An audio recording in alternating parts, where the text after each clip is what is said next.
Basi mtazamaji popote pale ulipo, asante sana kwa kujiunga nasi moja kwa moja kutoka hapa katika TV47 makao makuu jijini Nairobi. Mimi ni mtangazaji wako Paul Kirobi, ikiwa ni siku nyingine tena njema. Matumaini yangu uko mzima buheri wa afya, ikiwa ni saa 5 kamili saa za Afrika Mashariki. Bila shaka unazidi kufuatilia matangazo haya kupitia mtandao wetu wa Facebook TV47 Live, na pale kwenye mtandao wa YouTube ni TV47 Live, na kwenye mtandao wa X ni @TV47KE Paul Kirobi. Mimi nakukaribisha katika chumba cha habari. Kwanza kabisa tunaanza na taarifa ya kusikitisha huko maeneo ya West Pokot. Watu 10 wameripotiwa kufariki baada ya kufunikwa na mgodi ulioporomoka katika eneo la Romus, Pokot Kaskazini katika kaunti ya Pokot Magharibi. Shughuli za uokozi bado zinaendelea, huku watu wengine wakihofiwa kuwa chini ya kifusi. Ila chanzo cha kuporomoka kwa mgodi huo bado hakijajulikana. Susan Locho anaarifu mengi zaidi. Hofu, majonzi na taharuki zimetanda katika eneo la Romus, Pokot Magharibi baada ya mgodi katika eneo la Romus, Pokot Kaskazini, kaunti ya Pokot Magharibi kuporomoka ghafla na kuwafunika wachimbaji waliokuwa wakiendelea na shughuli zao za kila siku. Kufikia sasa, watu 10 wameripotiwa kufariki, huku waokoaji wakiendeleza juhudi za uokoaji, wakihofia kuwa huenda bado kuna manusura waliofunikwa ndani ya mgodi huo. Polisi, wahudumu wa Msalaba Mwekundu pamoja na maafisa wa kukabiliana na majanga wanaratibu operesheni hiyo inayokabiliwa na changamoto za miamba na udongo unaozidi kulegea. Hadi sasa chanzo halisi cha kuporomoka kwa mgodi huo bado hakijabainika, huku hofu ikiongezeka kwamba huenda idadi ya waliofunikwa ikawa kubwa zaidi. Tukio hilo linaibua tena maswali kuhusu usalama katika maeneo ya uchimbaji madini nchini. Susan Locho, TV47. Ni taarifa ambayo mwandishi wetu kutoka maeneo ya Pokot Magharibi Andu Juma anazidi kufuatilia na atakuwa anatujuza mengi zaidi hapo mwendo wa baadaye. Kwingineko ni kwamba kamati ya bunge la kitaifa kuhusu nyumba na mipangilio ya miji imefanya ziara ya ukaguzi wa miradi ya maendeleo katika kaunti ya Kwale, na kama anavyosimulia mwandishi wetu wa Kwale Brivian Simiyu ni kwamba kamati hiyo imekagua ujenzi wa soko la kisasa la Diani katika eneo la Mivindeni. Wafanyabiashara katika soko la kisasa la Diani walikuwa wenyeji wa wageni kutoka kamati ya bunge inayoangazia mipangilio ya miji. Kamati hii kiongozwa na mbunge wa Buuri Mugambi Rindikiri ilifika hapa kutathmini utekelezaji wa mradi huu uliogharimu shilingi milioni 193. All the projects in this county totaling 14 billion are targeting the common person. The market are targeting Mama Boga, the ICT hubs within the market are targeting our youth. We are seeing the affordable housing. Again, the people of Kwale will be occupying. Hii nafasi tumepata iko na wachuuzi takriban 300. Na wachuuzi hapa ni wengi zaidi. Kwa hivyo kuna wale ambao wameingia ndani, lakini bado kuna nafasi ya kuweza kuaccommodate wale wengine kama tutapata resources. Wafanyabiashara wameeleza kuridhishwa na hatua ya serikali ya kujenga soko hili, japo wametaka kuwezeshwa kifedha ili kupiga jeki biashara zao.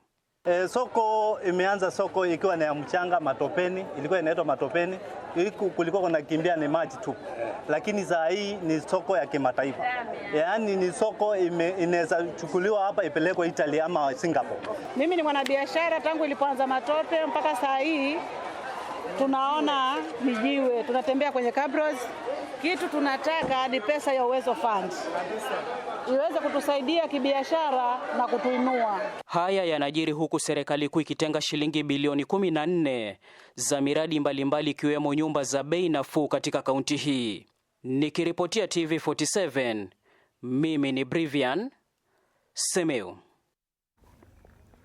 Asante sana Brivian kwa taarifa hiyo. Hali ya sintofahamu imegubika katika kaunti ya Taita Taveta kufuatia kuteketezwa kwa bweni katika shule ya 6 kwenye shule 6 kwenye kaunti hiyo ndani ya siku 6 pekee.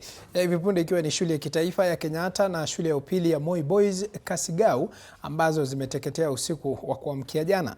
Shule zingine ambazo zimeripoti visa sawia ni shule ya Dr. Aggrey Wundanyi, St. Mary's Boys Lushangonyi, Mwasere Girls Mwatate na Maho Girls Taveta. Kamishna wa kaunti hiyo Linda Okalo akisema uchunguzi wa vyanzo vya mioto kwenye shule hizo unaendelea. Julius Mariki na ukamilifu wa taarifa hii. Shule 6 kufikia sasa ndani ya siku 6 zimeweza kuchomeka kwenye mabweni, na ni hali ambayo vile tunaendelea kufuatilia, tukifuatilia vile wakuu wa usalama watakuwa nasema kitu gani. Kumekuwa na changamoto za mioto kwa shule zetu na mabweni mengi yamepata kuchomwa na wanafunzi wetu, lakini jambo la kushukuru ni kuwa hakuna mwanafunzi yoyote aliyepoteza maisha. Kwa hivyo tunashukuru sana.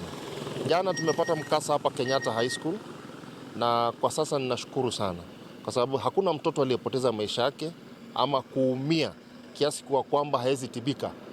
Ni watoto baada ile commotion, watoto wengi watoto kidogo, sio namba kubwa, wamepata majeruhi kidogo ile ya kusukumana, kukimbia na mambo kama hayo. Lakini watoto wote wa Kenyatta High School wako ndani shuleni na wanaendelea na masomo yao kama kawaida. Hapa mkiangalia mnaona kuna wazazi wamekuja, we are giving them assurance that the boys are okay. Maanake ilikuwa hali ya dharura, the security team came in very fast and preliminary investigations zimetusaidia sana.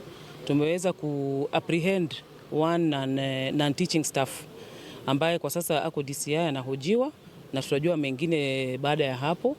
Na pia tunataka kuhimiza mashule mengine.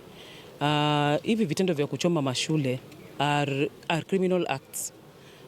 Shule zingine mmesikia zimechomeka pia huku, kama Mwesere huko tumepata the suspect, and the suspects are the students themselves. Here in Kenyatta we thank God that none of the students were harmed. And from our investigation, wanafunzi hawakuhusika kwa vyovyote. And that's why you can see they are continuing with their normal daily activities. There is no panic, there is no suspicion. Their daily activities are ongoing. But Mwasere wamefunga indefinitely. We have suspects in custody and the suspects are students. So tunahimiza hata wanafunzi wengine kule nje. I know this wave imeingia na it is very contagious.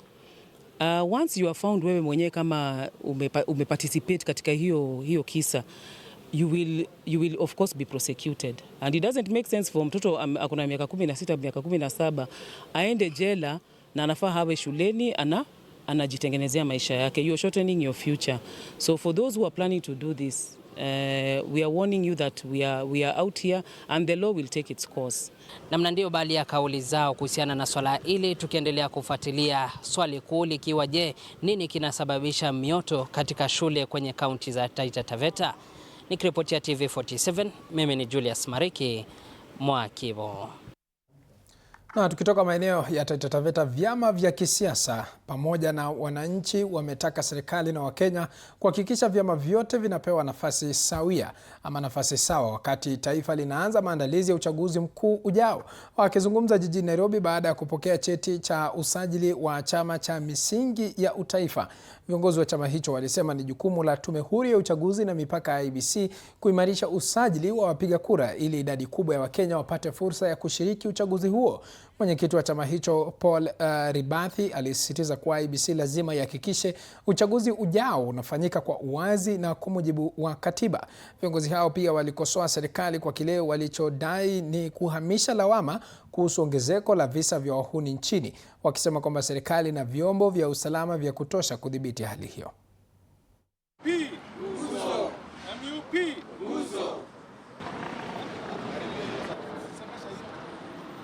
Mbele yetu ambao ni ya kupigana na adui hawa watatu: magonjwa, umaskini na ujinga, mambo ya masomo. Inataka ile kitu tunaita na Kiingereza effort intensive. Tunataka effort ya kila mtu.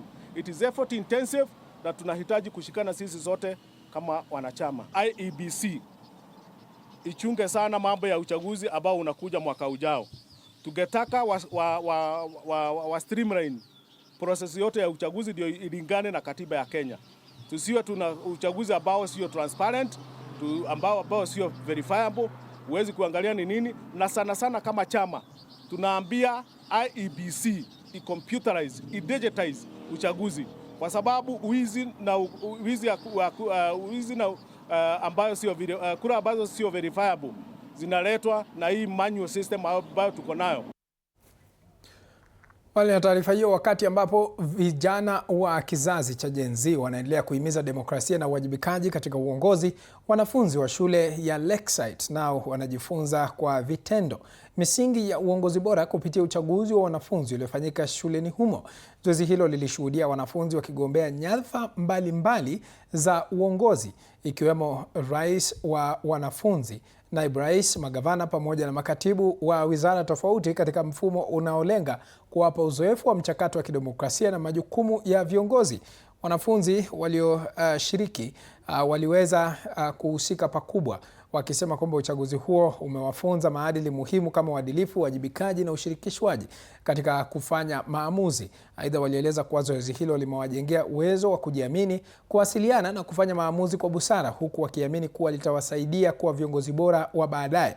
Wasimamizi wa shule hiyo walisisitiza kuwa mikakati kama hii ni muhimu katika kulea kizazi kinachothamini uwazi, uwajibikaji na uongozi jumuishi tangu wakiwa wadogo.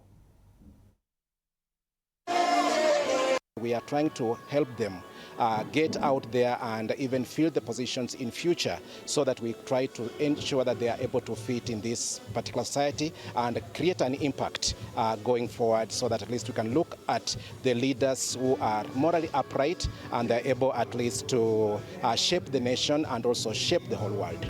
It's a step in the right direction in terms of nurturing young minds and showing that they are able to lead. The best we can do as parents is to encourage and to tell that these young kids, they are our future. And leadership starts at a young age, and they are all leaders. Look at our country. We are going into elections next year. We now have our children vying and getting posts in school in a very democratic manner.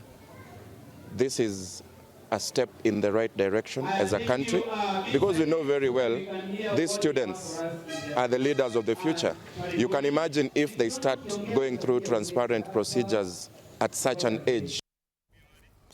Na tukitoka huko kwingineko ni kwamba kufuatia mikasa ya majengo kuporomoka, moto kuzuka na mafuriko, kitengo cha kukabiliana na majanga kwa ushirikiano na kaunti za Kiambu na Nairobi pamoja na kituo cha Poland cha misaada ya kimataifa kimezindua mradi wa kuimarisha juhudi za kukabili majanga nchini. Athuman Said anaarifu mengi zaidi. Mradi huu wa kuimarisha shughuli za uokoaji unatekelezwa kupitia ushirikiano kati ya chuo cha Poland cha misaada ya kimataifa na vitengo vya kitaifa ikiwemo huduma ya polisi na kitengo cha kusimamia majanga nchini. Mashirika haya yanalenga kuleta utaalamu wa hali ya juu ili kukabiliana na ongezeko la dharura katika maeneo ya mijini. A couple of years ago when we started off this program, I did not envisage this wonderful outcome. And I say so with the confidence that you are the greatest beneficiaries as a county. That in the past year or so, I have seen what this team has been able to do. Lengo kuu ni kutoa mafunzo maalum kwa vikosi vya uokoaji katika kaunti za Nairobi na Kiambu ili kuokoa maisha wakati wa majanga kama vile kuporomoka kwa majengo, mikasa ya moto na mafuriko. Mpango huu unatarajiwa kuimarisha viwango vya usalama kwa jamii na kuhakikisha utoaji wa huduma za dharura unakuwa wa haraka na ufanisi. This long-term engagement reflects not only strong belief in partnership, solidarity, and the importance of investing in human safety and preparedness. Mbinu zitakazotumika ni pamoja na mafunzo ya vitendo ya uokoaji na ununuzi wa vifaa vya kisasa vya usimamizi wa majanga kama mitambo ya mawasiliano. Miundombinu ya mafunzo itaboreshwa ili kuliwezesha kikosi cha wazimamoto kutumia teknolojia mpya na vifaa maalum katika mazingira magumu. We have trained, we have lifted, we have cut, we have shot, and we have searched people when they are said to be missing. The sirens will sound, when the buildings will fall, when the families will wait for news in the TV, as rescuers we will go. Kituo cha misaada ya kimataifa kimejitolea kikamilifu kuendesha mradi huu kuanzia mwaka wa 2024 hadi utakapofikia tamati mwaka wa 2026. Hata hivyo, kipindi hiki cha miaka mitatu kitaashiria mwisho wa awamu ya kuimarisha uwezo wa kuliacha taifa likiwa na kikosi imara cha wataalamu. Kenya na Poland zaungana kuzindua ushirikiano wa kuimarisha uokoaji wa dharura punde tu majanga yanapotokea. Athman Said Mwamlisho, TV47, kaunti ya Kiambu. Na tukitoka katika kaunti ya Kiambu kwingineko ni kwamba kama njia moja ya kukabili changamoto za kijamii na kiuchumi, gavana wa Kirinyaga Anne Waiguru amegawa vifaa mbalimbali kwa wakazi wa Mjukini Ward. Wakazi walipokea msaada wa kijamii na kielimu ikiwa viti na mahema kwa vikundi vya kijamii, vifaa vya kusaidia watu wenye ulemavu kama viti vya magurudumu, magongo, fimbo nyeupe na vifaa vya kusikia pamoja na vifaa vya kujifunza kwa watoto wa ECDE. Aidha, zaidi ya wanafunzi 2400 walipokea basari zenye thamani ya shilingi milioni 7.6, huku miradi ya maji ikilenga kupunguza ada ya wakazi wanaotembea umbali wa kilomita mrefu kutafuta maji safi. Wakazi walieleza kuwa msaada huo ni hatua chanya, lakini bado wanakabiliwa na matatizo ya ukosefu wa ajira, gharama ya maisha na huduma duni za afya. Wengine walisema kuwa licha ya kupokea vifaa, changamoto za kupata kipato cha kudumu na miundombinu bora bado hazijatatuliwa. 500,000. Wapi makofi? Asante. Niliambia wazazi tutaendelea kuwasaidia ndio watoto wetu wasome in dignity.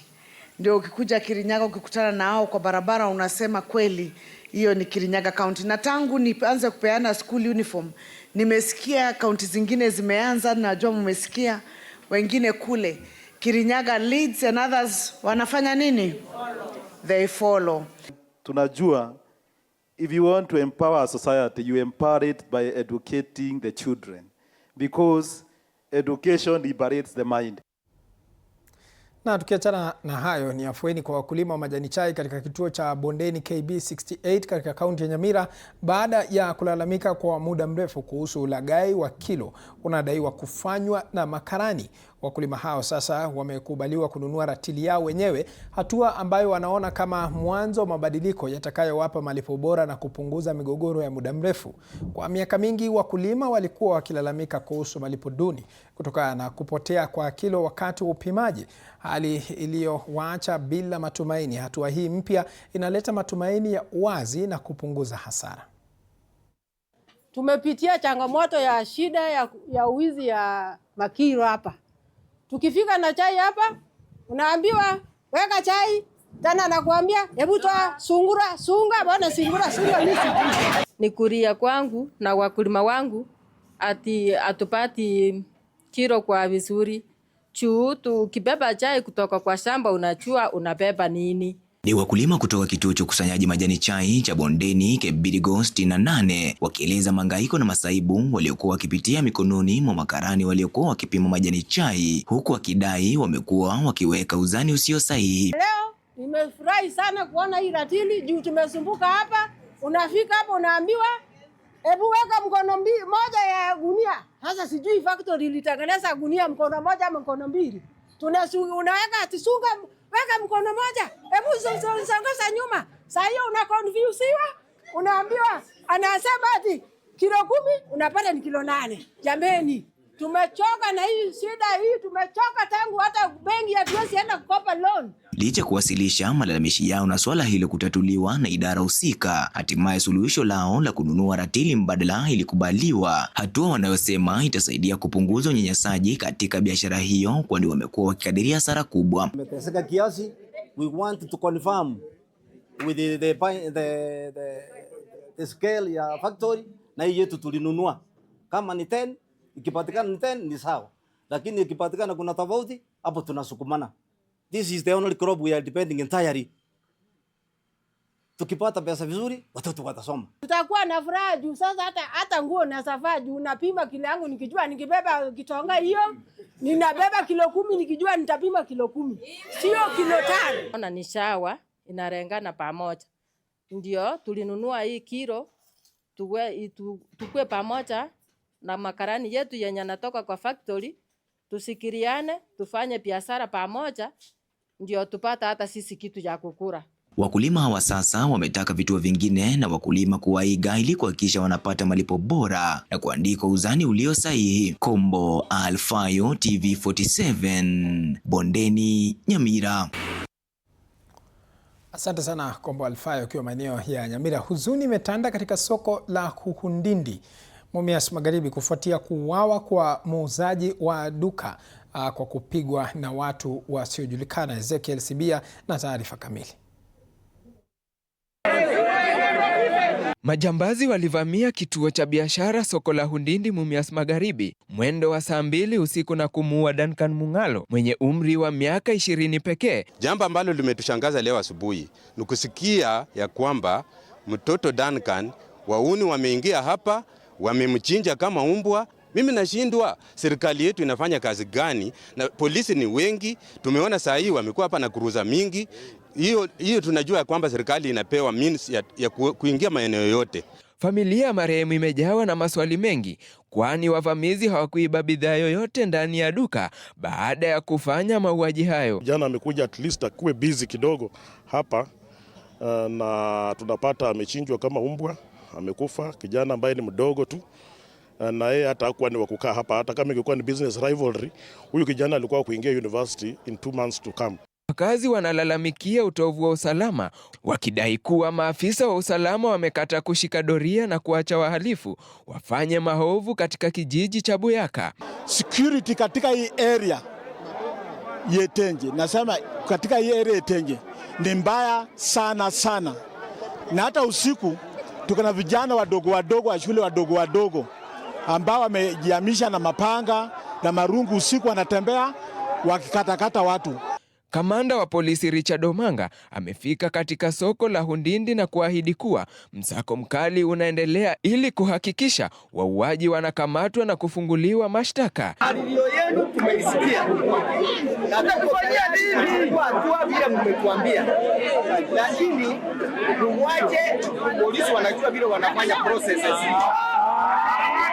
Ezekiel Sibia, TV47.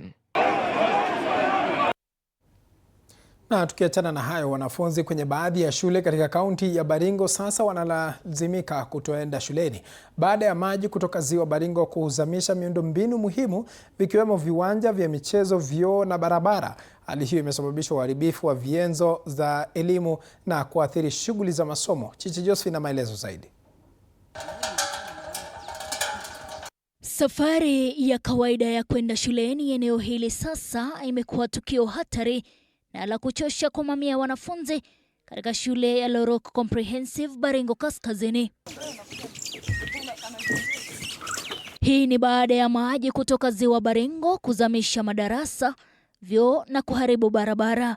Watu wamehama kutoka karibu village 3, kutoka village ya Jesiran, village ya Lorok na ya Bleljon.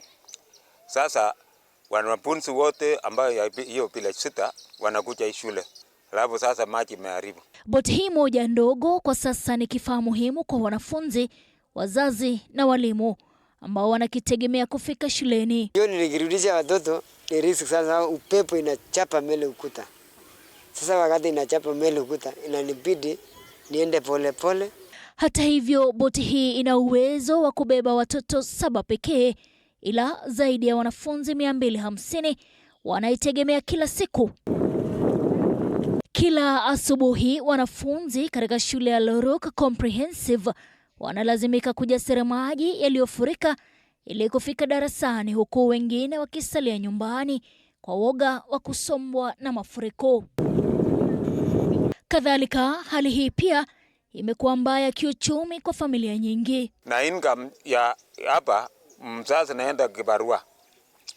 Anapoenda kibarua analipa shilingi 200. Na tayari mtoto amelipa shilingi ya watoto 5 amelipa 400. Sasa hii inaonekana hiyo mzazi anatafuta pesa kando ya kuongezea. Wazazi wanasema kila mwanafunzi hulazimika kulipa shilingi 20 ili kuvukishwa na boti hii. Hii boat ambayo ni ya private wanalipisha kila mtu shilingi 20. Alafu sasa mtoto anakuja nyumbani na alipa 20. alafu lunch hours. Sana sana asubuhi na make kama 5 trips. Hapo naweka watu 7 pamoja na mimi. Wazazi sasa wanatoa wito kwa watu pamoja na serikali ya kaunti na ile ya kitaifa kuingilia kati haraka na kutoa suluhu ya kudumu. Only that we need msaada ya serikali itujengee shule, madarasa, itujengee quarters ya walimu na wanafunzi watahama. Chichi Josephine, TV 47.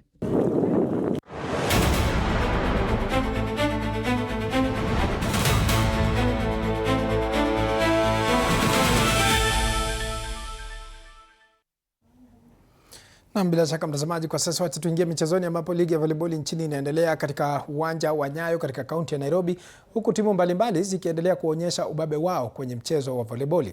Baadhi ya timu ambazo zinashiriki katika mashindano haya ni pamoja na klabu ya volleyball ya Kenya Pipeline, Kenya Prisons na Kenya Army, huku kila timu ikilenga kutoa ubingwa wa ligi msimu huu. Very much. All we come here expecting is a win. And we keep playing towards that goal of winning all the remaining matches. We had not played a number of matches in the league because of our other assignments. But now that we are back, this week we are having 4 matches. We have just done the first one, so 3 more. So we want to win all of them. We as KPC, actually, we are going to work on our services more to improve them, our defense, both the front court and back court, so that we're going to play more and more better. I'm proud of myself. I say, okay, that's something I didn't expect, but I was praying for and hoping to get one.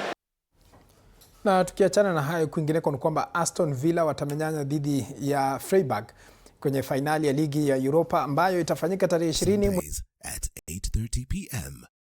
Good morning. You have my rent? Leo jioni kama tutakuwa tumelipa rent, nauza simu yako. Hamna pesa. I need 3 G's to make my nails today. Sasa hivi natuhusu aje? Can I order now? Do you ship? Can I get blinking ones? Mimi nilikuwa na trade. Nimewekelea kitele yangu. Kitele yangu na trade. Nikikunywa maji. Oh my God. You left me. Nitumie ni line. Uko nje kuna wifi. Why? Hi-Fi? Wait, so what do we call this dish again? I have no idea. The cucumbers are there specifically for my beauty routine. Tamulini kero umeka kwa beauty product. Na ameenda. Tunafaa tukuwe na logo yetu. Like, si ni brand already. Me won't entertain divas. No. I'm not dealing with a man child. Amazing. Nishapenda hii energy. Sundays at 8:30 p.m. on TV 47. Saturday at 8:30 p.m. My father used to tell me that our hotel is the home for travelers. I guess I forgot that. Recently, it's been more of a mirror of my own ambition. We might fail. We will probably fail, but not for a lack of trying. So for the last time and the first time, welcome to Connect In, the best experience in East and Central Africa and its environment. Baada ya saa 5 kamili saa za Afrika Mashariki, kwa sasa tunachukua mapumziko mafupi, lakini tukirejea tunarejea na mjadala komavu hapa studioni siku ya leo, siku ya Ijumaa, tukiwa tunawahusisha vijana katika masuala ya siasa na uongozi kuhusiana na kauli yake Suluhu chapa mikwaju. Kwa hivyo usiende mbali, nitakuwa narejea na wageni ambao tayari wameshafika. Naye James Lopeta ambaye ni rais UNSA na Midmark Onsongo ambaye ni kiongozi wa vijana. Usibanduke.